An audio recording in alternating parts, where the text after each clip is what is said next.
Welcome to Scale Without Chaos, the podcast on business growth, visionary leadership, and scalable systems. Each week, you'll hear real stories, the messy parts, and the proven strategies that help leaders grow without burning out their team or themselves. And yes, you'll definitely hear a few spicy takes along the way. Here are some highlights from this week's episode. The speed that they need is going to come from actually slowing down and doing less, doing more of the important stuff.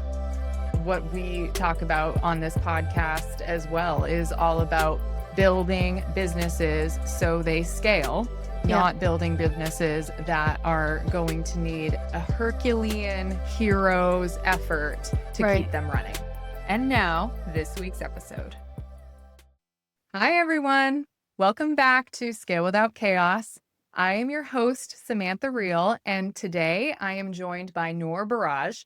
She is the founder of NVB Consulting, and she is the systems girl, which obviously, based on that name, I had to bring her on the podcast and I had to talk to her.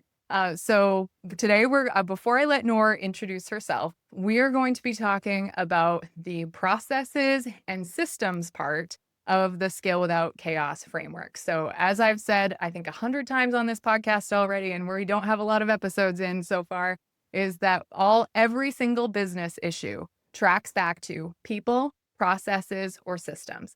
The issue does, and so do the solutions. And so today we're going to be chatting with Noor about something that she has created in her work called the Business X-ray. And we're going to talk about some of the examples as well, things that she's found in different businesses and some of the solutions that she's recommended. So Noor, with that intro, would you mind kind of giving us an overview, a little more of an overview of what you do? Yes, of course. Thank you so much. I'm so excited to be here and to be having this conversation. It's not very often that I get to talk about systems in this space. So this is really, really cool. So I'm Noor, and I have been self-dubbed, I would say, the systems girl on LinkedIn. I saw, I forget his name, Ben something. If you Google the systems guy, he'll come up. But I saw that there was a systems guy, but no systems girl. And I was like, this is interesting. So I think someone said to me before, you're a systems lady. And I thought, okay, like that doesn't have as nice of a ring to it. So we'll go with the systems girl. But yes, I'm all about systems. I love structure and process. And I think that I'm naturally inclined to love those things. I'm very regimented. I always have been. A structure gives me comfort. It always has. And before I started my own consulting company, I sat in the operator seat at a 7-figure company and helped build that over 4 years. So I have experience sitting in a leadership role and running teams remotely across different time zones, which has its challenges, but many rewards. Yes. So yeah, that's a little bit about me. I've been doing this for about 6 years now, systems work broadly. But I've had my own consulting practice since November of 2024, so just under a year. I've been very fortunate to have what I would consider a lot of success. And I think success is really, really relative. And I always remind myself of that because I think there are these arbitrary measures of success. And I've found myself chasing those over the years and not being super happy and not feeling super fulfilled. So when I set out on this journey, I wanted to define what success looked like for me and just kind of check in with myself on a regular basis to ensure that I'm, aligned with chasing my own dream instead of these arbitrary numbers that people in the industry sort of present you with. So yeah, that's a little overview there. And I really don't want to miss that point because I think it is so important that everybody's got their own corner of the world, right? That they can share their experience, share their knowledge. And it may be that those numbers that you're talking about, they're not going to be multi-million maybe sometimes. And that's really great advice. And I think honestly, really great advice for anyone who's starting out on their own. I think that's actually a trend that we're seeing a lot more Yes. this year. Yeah. Folks who are starting their own consulting business, whether it be for the economy or for another reason like burnout, all the other things that we talk about, right? Absolutely. And so that's a really good piece of advice. And I want to make sure that we tap on that before we go into some of the other pieces around systems and processes, because that couldn't have been said any better. One other thing that I want to say that I do love about your content, and I know I've said this to you before, but the personal level that you bring into systems as well, any type of systems processes, you're always kind of really digging deep. You're really honing in on some pain points that folks have. And by the way, if you haven't seen Noor's content, please head over to LinkedIn and go check it out, because she does an amazing job there. But there's always that personal element to it. And it does make you so much more human. And it is so hard to make systems and processes human sometimes. And so I give you a lot of credit for making sure that's woven into everything that you do. Yeah, thank you. Thank you so much for those lovely words. I when I first started in November, my LinkedIn journey, we can say, Yeah, I let's do it. it was really daunting to kind of set out and I guess put yourself out there because Sure. like many operators, I had sat behind the scenes of some very successful businesses, but online no one really knew who I was or what I did. And I knew that if I was going to start my own consulting company, I had to put myself out there and be front facing. But I Mhm. wanted to do that in a way that felt authentic to me and felt organic. And I Right, knew that I wouldn't be able to sustain it if I was following someone else's blueprint of like how to do these things. right. And that's one of the reasons why I chose LinkedIn because I have a bachelor's degree in literature and philosophy. I love reading and writing. I always have. And so LinkedIn felt the most comfortable, uncomfortable space, if that makes sense. It does, Um, absolutely. and I thought, okay, so I'm going to talk about what a lot of people think is a really unglamorous, unsexy side of business. I clearly don't think those things. But when you speak to CEOs and visionaries, typically they want to hear about sales and marketing, how to make more revenue, how to get more leads, how to grow the brand. They don't really want to hear about the less glamorous side of business, despite it being an absolutely vital part of business, which is leadership, systems, processes, people. And I thought, okay, if this is going to resonate, it has to be not just the value element of what I'm talking about. It can't just be this is how to run a team, this is how to lead, how not to lead. It has to be Right. rooted in something that can connect me to these people who don't necessarily love the subject matter that I'm talking about. Um, and that's kind of where I guess I started my LinkedIn journey. And I haven't gone back and read the initial posts, but there was I would say like a 30 to 90-day testing period for myself where I just was really learning what people resonated with, what they didn't, and just really kind of using trial and error to see what would work. And then I think in those kind of 90 days, I really found my voice, and I was able to do that because number one, I put a lot of reps in, so I posted every day for I think 5 or 6 months, and now I'm down to Yeah. 6 days. So I had a lot of time to kind of really hone in on what that voice looked like and how best to go about getting my message out to as many people as possible. Mhm.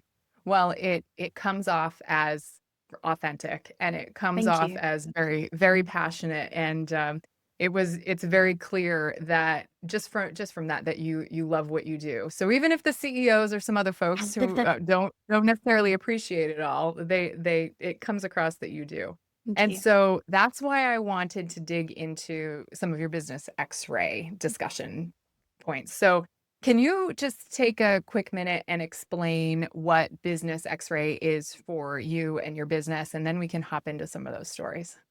Yeah. So I put together the so-called business X-ray. Um, I want to say maybe 4 or 5 months ago, maybe a little bit Mhm. less, 4 months ago or so.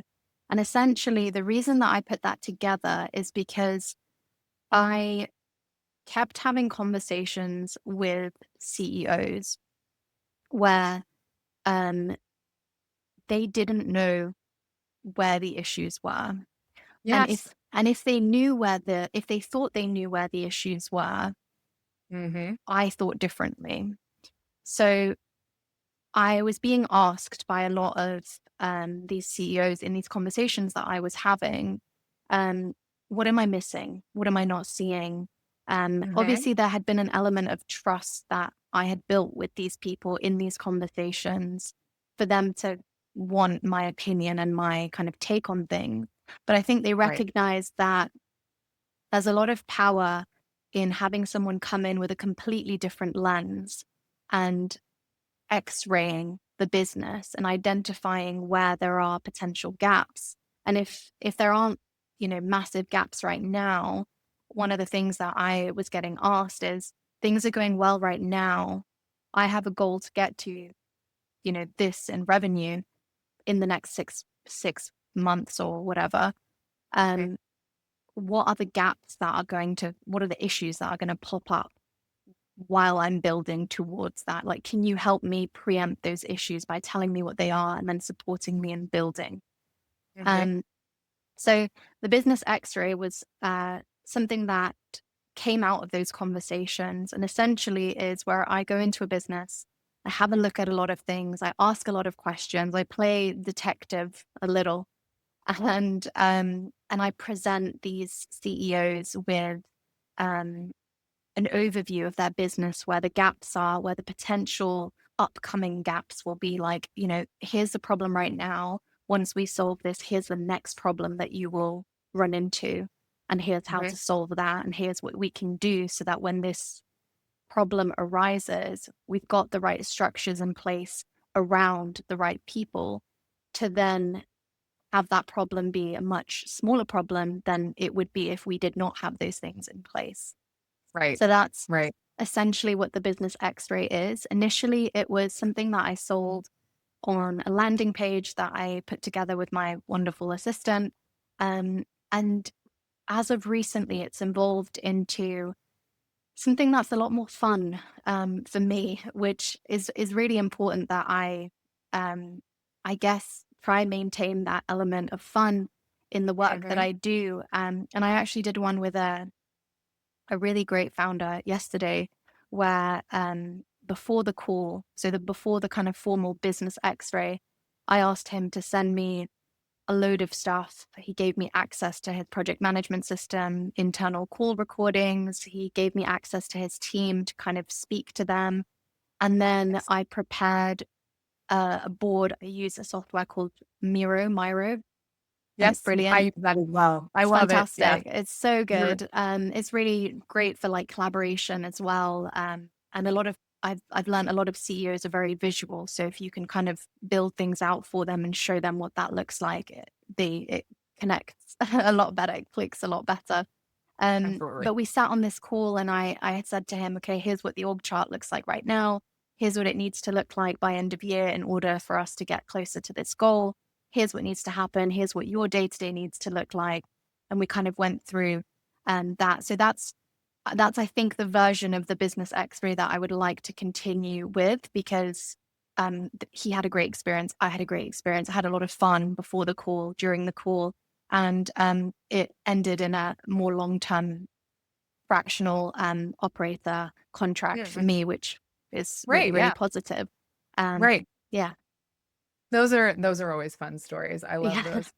And I love when that comes together like that. Those are always the when you get to dig in and you get to play detective. I mean, I'm sure it's it's never fun for the folks that you're asking the questions of, but Right. from this side, when you're honing in on a problem and then you know the solution, right? You've been there, you've done that, you know the solution, you know that it will work. That's awesome. Yeah. I love having those kinds of conversations with Yeah. folks. Me too. Yeah. 100%. So when you present these plans, so when you're chatting with CEOs, or I'm not picking on CEOs, by the way. If there's any CEOs listening, we are certainly not picking on you. No. Not at all. But when you're chatting with CEOs, I think that just inherently there is a drive to get to the quickest solution as fast as possible, get it executed, check it off the box, and move on with your life, right? Mhm. Why don't those quick fixes work in these situations? Like how does the business x-ray, how does digging in and looking at all those things holistically, and I mean, and then talking about it in the terms of quick fixes, like why doesn't that just work? Why can't you just fix that one thing and move on with your day? Um, a lot of the time when we talk about the sorts of issues that the business X-ray or anything similar to essentially what like a consultant who is very systems focused would do, whether it's the business X-ray, so called, or something else. The issues that we identify are not, you know, band-aid plaster issues. Mm, They are typically structural issues, typically revolving around people, around processes, around systems, a lack of systems. And those are not things that can be fixed quickly. Um, so I've seen a couple of things happen in these situations. Sometimes CEOs take that assessment and go, okay, so they will extrapolate and they will come up with, okay, so basically I need to hire this person to come in and like right. do this. And Right. I'm like, okay. And then usually what I hear is, I have a candidate, they could start tomorrow. And I'm like, Right. right. Do you have an onboarding to this person? What does ramp up look like? And they're like, no, no, they'll just like come in and just like take it all. And I'm like, okay, so here are the issues with that. And I will lay that out for them. And I will also explain where the company will be 3 months down the line when this person is overwhelmed and has left and we've lost time and revenue has gone down and we've, Mhm. you know, poured resources, time, energy, effort into this hire that hasn't. Hiring is expensive. It's expensive from a time perspective as well as a money perspective. And that's Mhm. something that a lot of CEOs don't understand, especially in my space. So I typically deal with companies where teams are, I would say, like 20 people or less. Mhm. And the CEO is more involved in the day to day still. Mhm.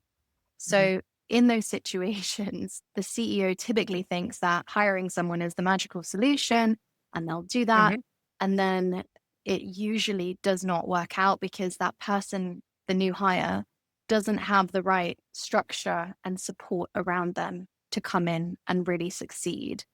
So, from a CEOs I've understood with my experience, they tend to listen when you can explain to them and they can see where they're going to lose money. For me, that has been like the magic thing that clicks when I Yeah. can show CEOs what the P&L is going to look like next month, the month after that, the month after that, if they Mhm. do what they want to do. Versus perhaps this month will be a little bit slower because the focus is not going to be on sales and marketing. Focus is going to be on this. But next month, we basically build a runway to then kind of grow exponentially in the coming months. And if they can understand that and they see the value in that, usually they don't go down the quick win route. However, I will say that it is challenging because unfortunately we live in a world where, you know, instant gratification is a real thing. Social media doesn't help.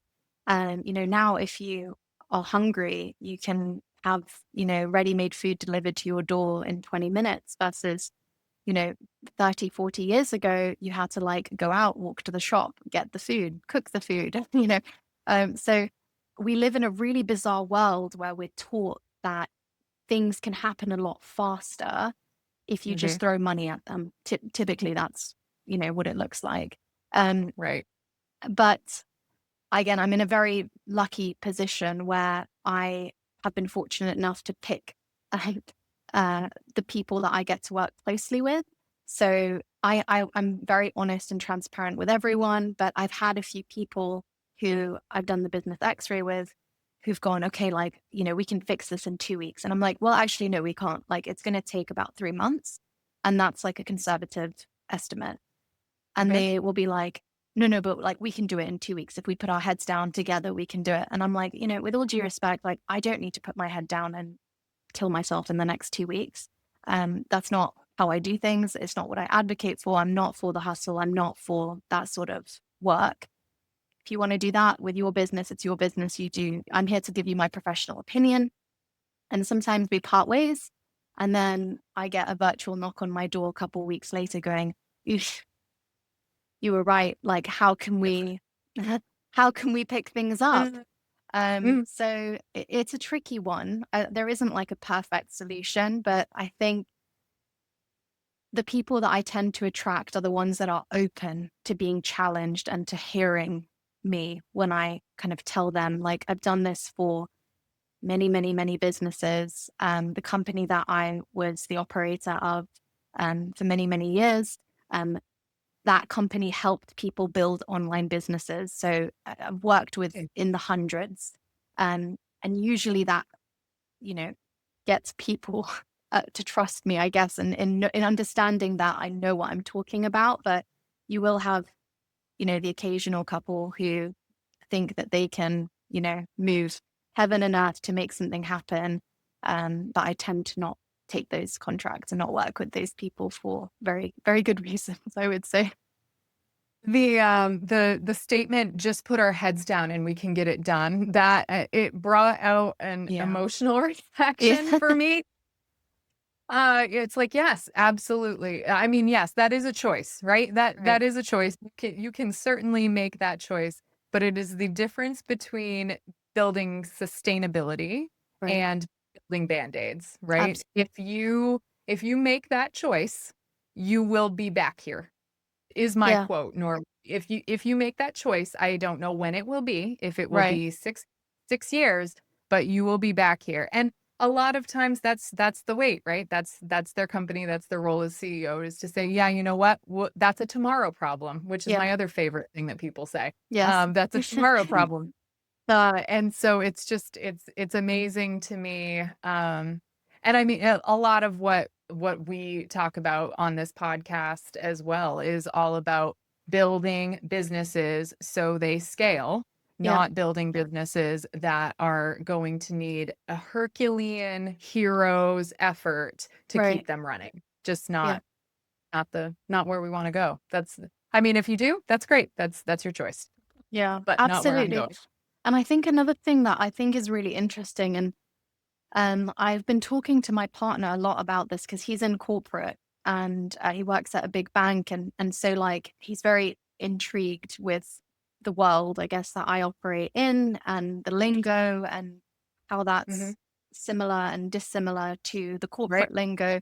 And one of the Right. things that he pointed out to me about this word scale is how many people use it incorrectly. And that kind of got me thinking about how correct, how right he is in saying that, because Mhm. people, that word gets thrown around so much. And I think, Mhm.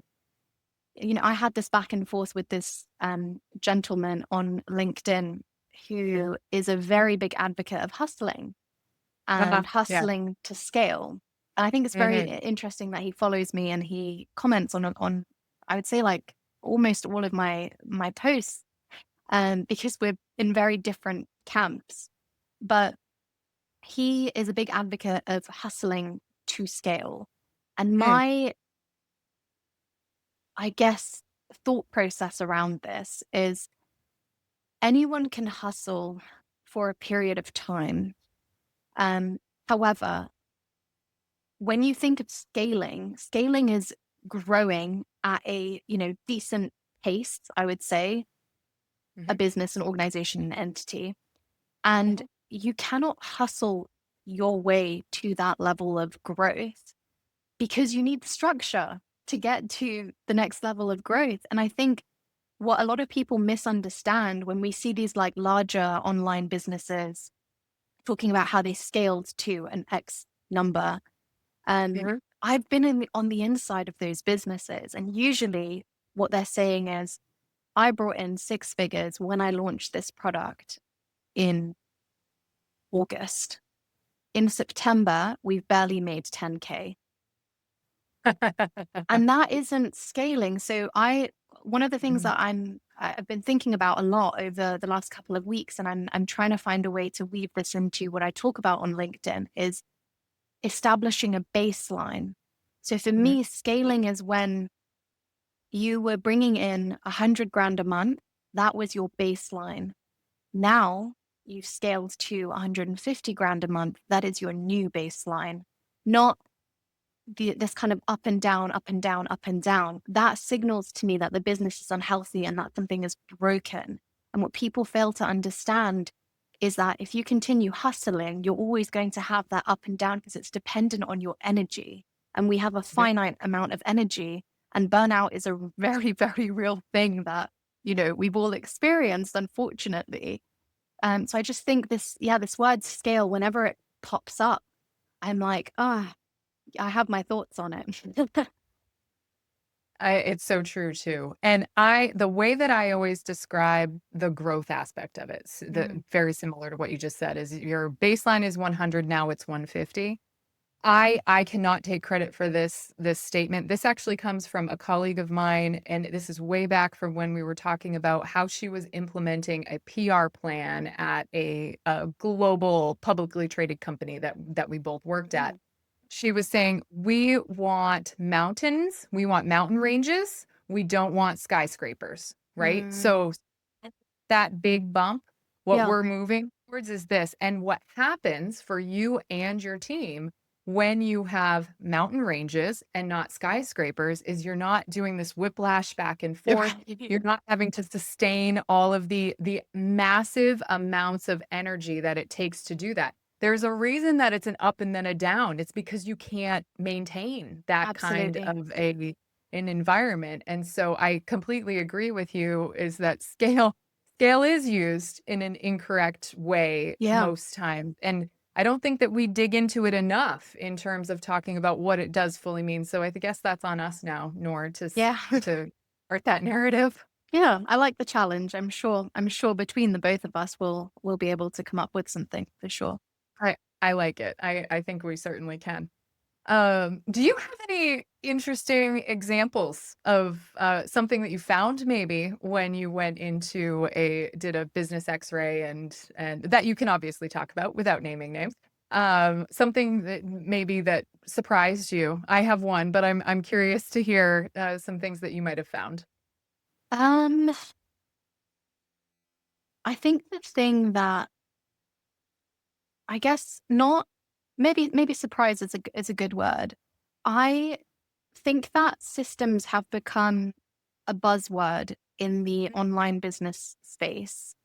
Um, Quite recently, I want to say. So I would say like within the last year, systems are something that most people in business recognize importance for.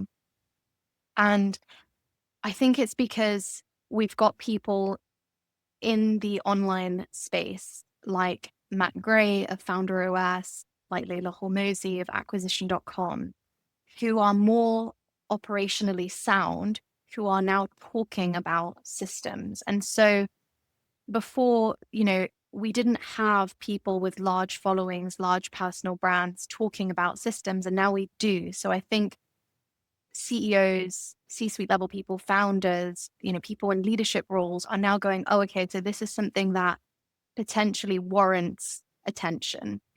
Mhm. And I think because of that, more founders or people in leadership positions, if we can say, um, are keen to say that they have systems in place. Um, Whether they do or they don't is a different matter. So I think the thing that I found most surprising is I did a business x-ray for a founder of a company, and they're doing about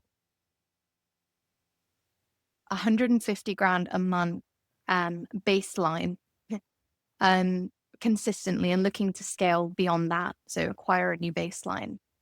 And for me, a company of that size, I would find it really, really, really difficult to understand how they're maintaining that baseline without process and systems and the right people in the right seats.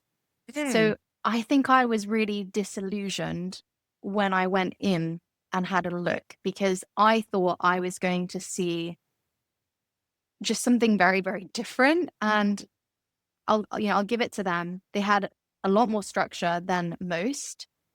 Um, but they didn't have something as basic as a project management system. They had tools that they Okay. could say people use. So they were using Mm. Asana, and Asana is a Mhm. project management tool that many, many use for project management, but they weren't using it for project management. They just had the tool in their toolkit.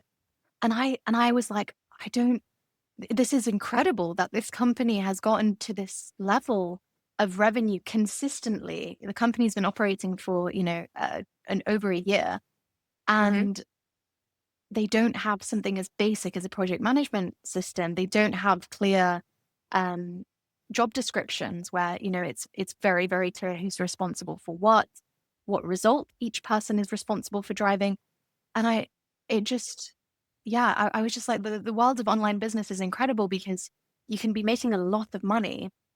The team is very, very small, under 5, but they don't have the right structures in place. And I think that really, um, it shocked me. So yeah, it surprised me. But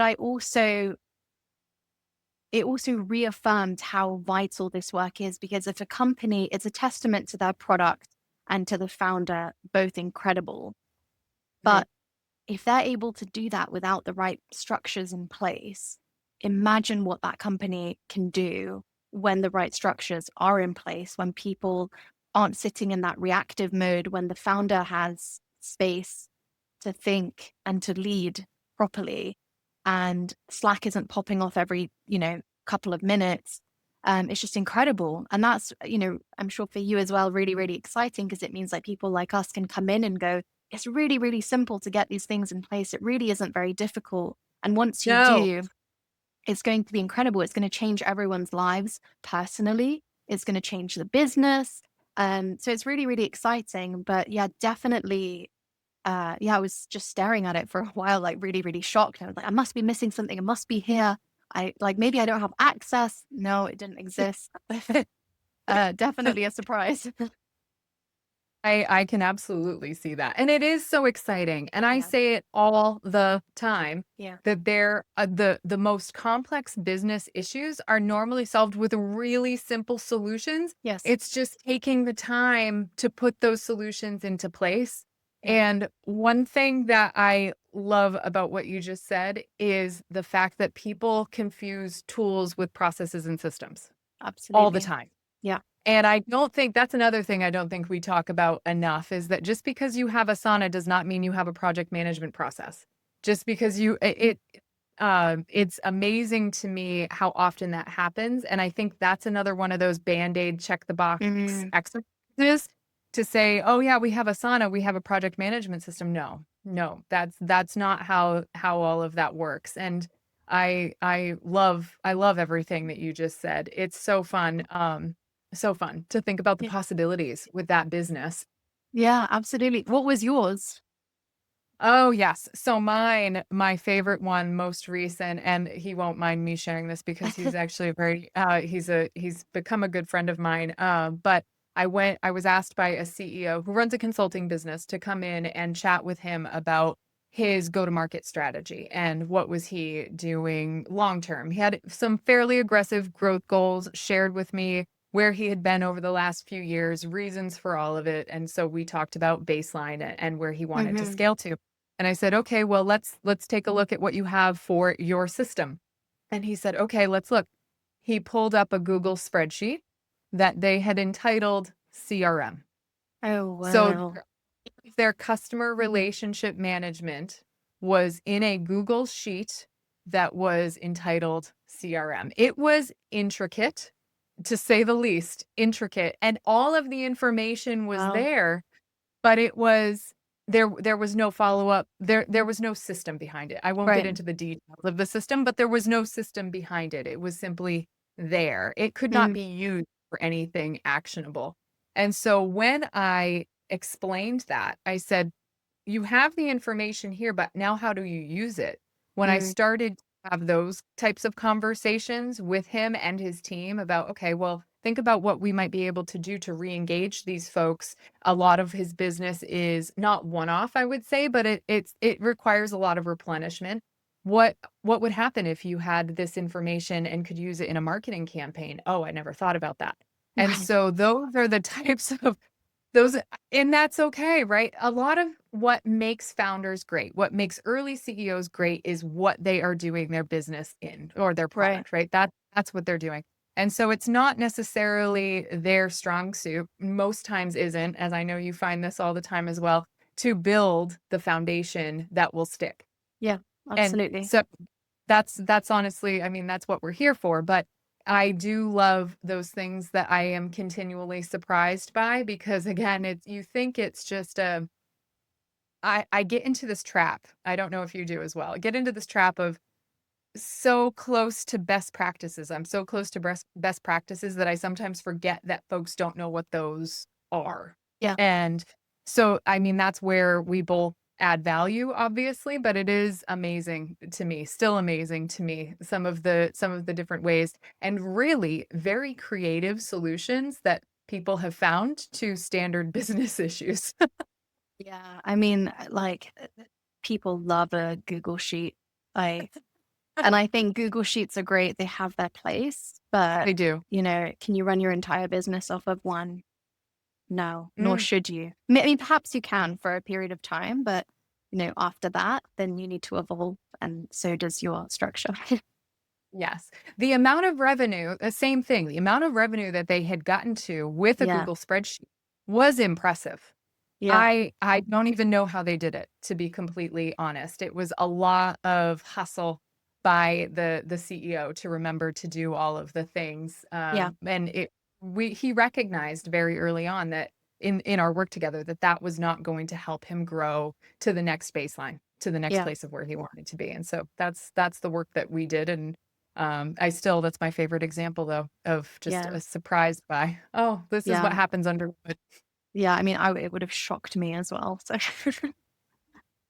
Well, this has been amazing, Noor. Before we wrap up, I just want to ask you a similar question to that I ask all of my guests is 2 to 3. I'll leave the number up to you. Very practical pieces of advice that you would leave with folks who are listening to this and saying, okay, this is great, Sam, this is great, Noor. How do I get started in identifying building systems? Whatever you would recommend, how would you get started? um, that's such a good question. So one of the things that I've realized lately in the conversations that I've had, the clients that I've worked with, is if you ask CEOs what's the goal, usually what you'll get is like a monetary figure. So you'll get, Mhm, X however many thousands of dollars per month, per annum, whatever it is. mhm. However, if you look at the day-to-day activities of the business, of the CEO, the founder, whoever, they are not reflective of that goal. So one 1000%. and I think that Mhm. that is such an easy shift and adjustment to make. So looking at that goal and then reverse engineering that goal till you get down to daily activities. So if I look at a CEO's calendar, I should be able to see all of those daily activities that are going to add up to the attainment of that goal. And the same thing for the rest of the team, but more often than not, that's not what's happening. So I would say practical thing number one is, if you don't have a goal, get clear on, we're about to enter Q4. There's 3 months before end of year. It's a really, really good Yeah. time to do this. Where do you want to be by end of year? And then reverse Mhm. engineer that. So what needs to happen at every level of the company in order for you to get there? And don't stop till you get to daily activities. So if you need to attract more potential buyers, what are the activities that, are going to allow you to do that? Like, do you need to be creating content? Do you need to be running paid advertising? Do you need to bring on a media buyer? Like, all of these things, till you get to the daily activities. And you should do that for everyone. So everyone at the organization should be working towards that goal in what they're doing day to day. And if not, there is an issue somewhere. So that's the first thing. The second thing that I would say, and I had to stop myself on LinkedIn a few months back because I was like, I could talk about this for days, and I did, but I don't know how interesting this is for everyone else. And I will go back to talking about it. But one of the things that I'm annoyingly passionate about is my calendar.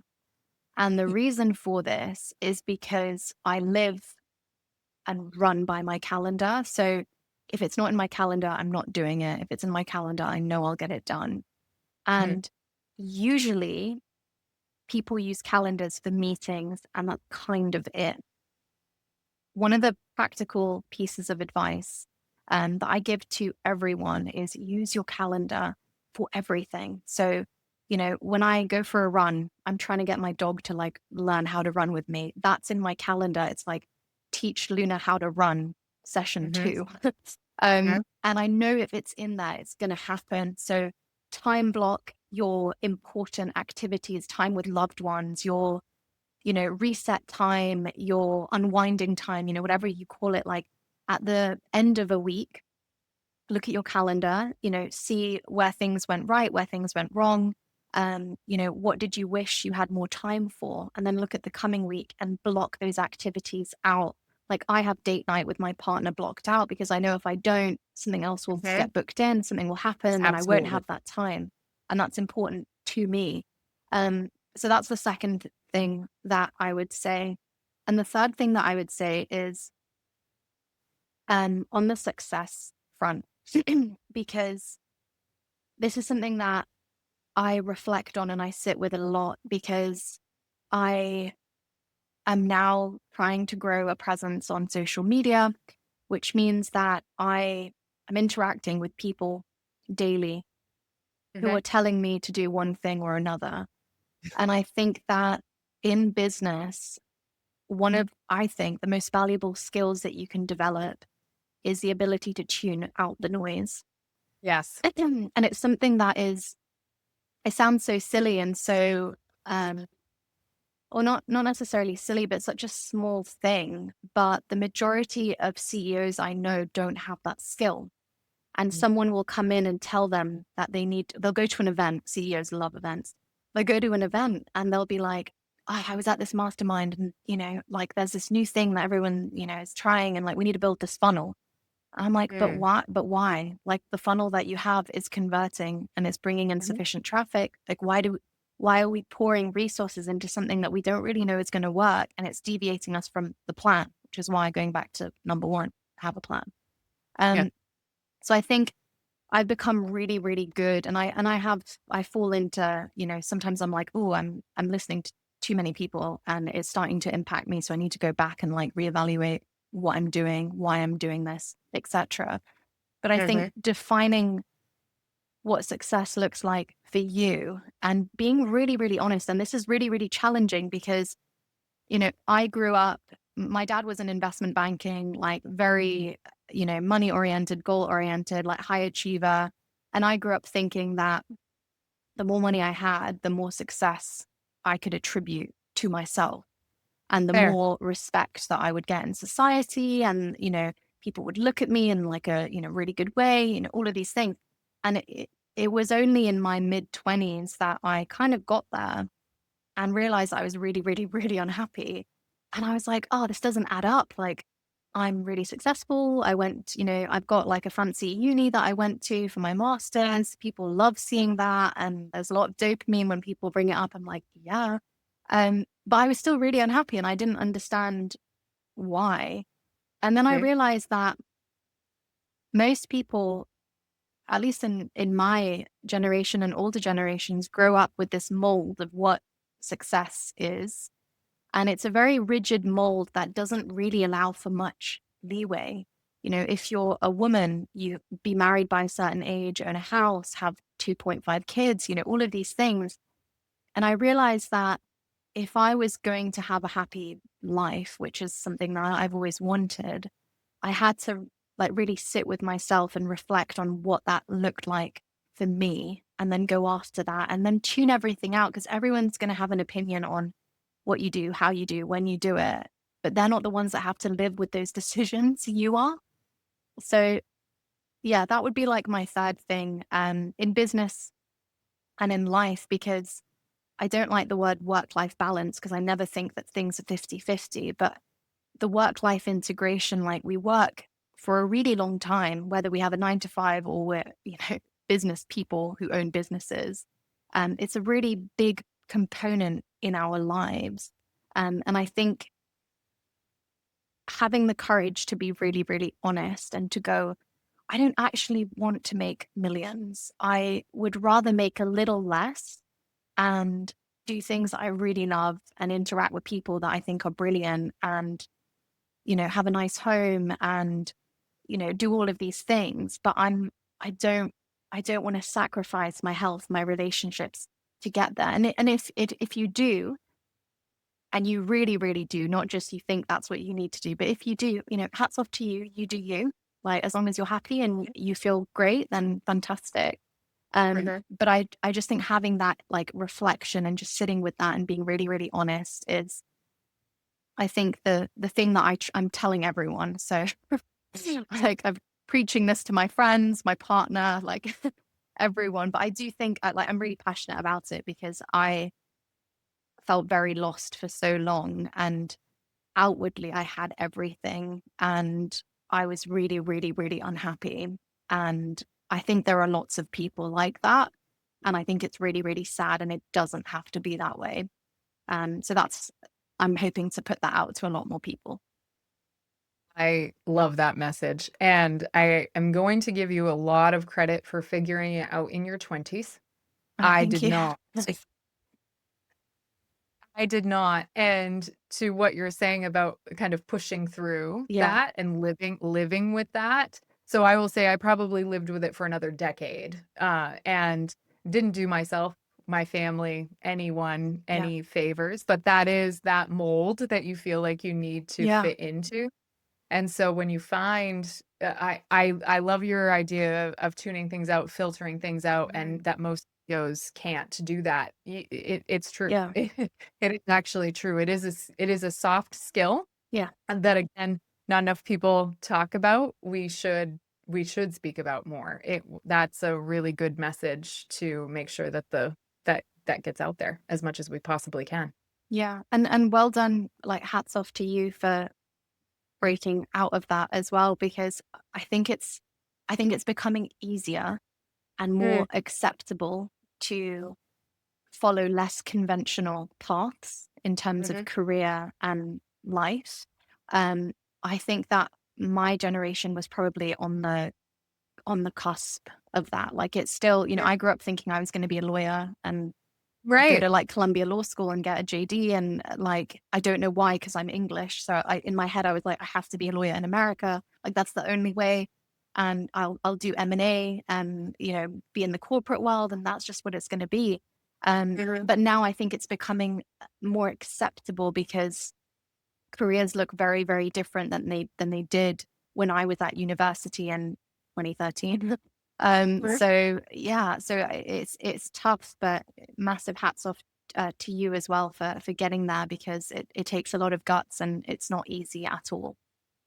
No, and I will say I got there eventually. Yeah. And it's not for the faint of heart. It is not easy to do. You Yeah. really have to sit with yourself and really be comfortable with yourself. And that's awful in some Yeah. cases, It's right? tough. It's really tough. It is really tough. The process is awful. The end result is fabulous. Yeah. One more thing I'll add, and I might have to break this podcast into a two-part series, but that's fabulous because Okay. we're having such a great conversation that's about your calendar. Yes. I think I let me say this. So a few years ago, I was introduced to an author called her name is Rachel Hollis. And Okay. she's the author that wrote Girl Wash Your Face and a few other really popular books. But at one point in time, she put out a planner. And I haven't been able to find it since, but it completely changed my life. And it was the process of making sure that you put everything into your calendar. So it was actually identifying, I'm not stealing her idea. Her process was amazing.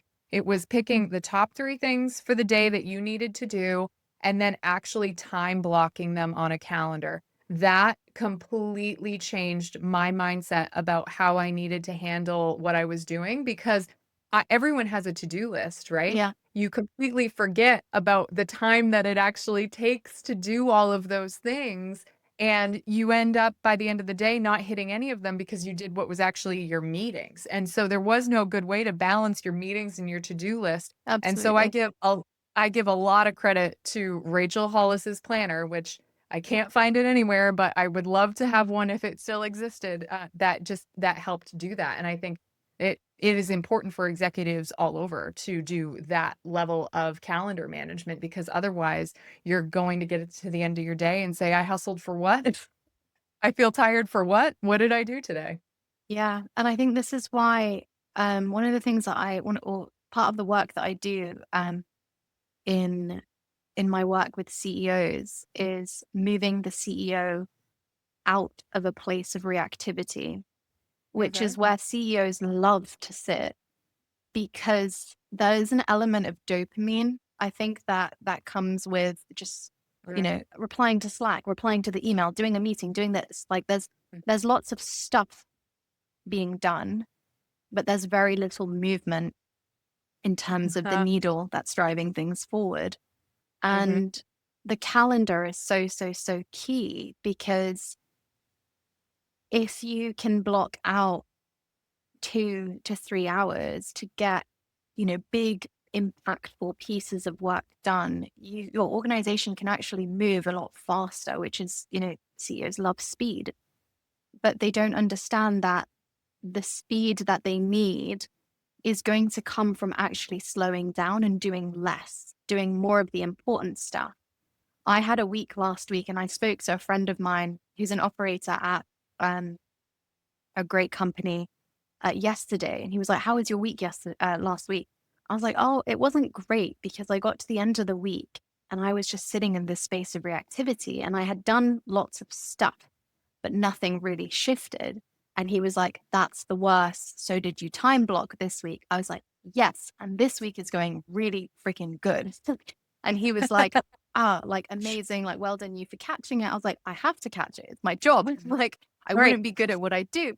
But this is like the power of calendars. And it's such like, in terms of tools, calendars are free. Like, if you have an Apple device, you have iCal. If you have G Suite, you've got a Google Calendar. If you use Microsoft Outlook, more corporate, you've got Outlook. So everyone has a calendar, but very few people know how to actually leverage their calendar to protect their time and to focus on the things that are going to move the business and themselves forward. And that's why I could talk about a calendar. I know we don't have time. I could talk about a calendar every single day for the rest of my life. It's great. I love it. I will be here every time you want to talk calendar. I love it. I will gladly have that conversation with you, Noor. Thank Well, you. yeah, of course. Well, thank you very much for joining me today. This has been an amazing conversation, and it's so insightful in so many different areas. There's so much that we unpacked here.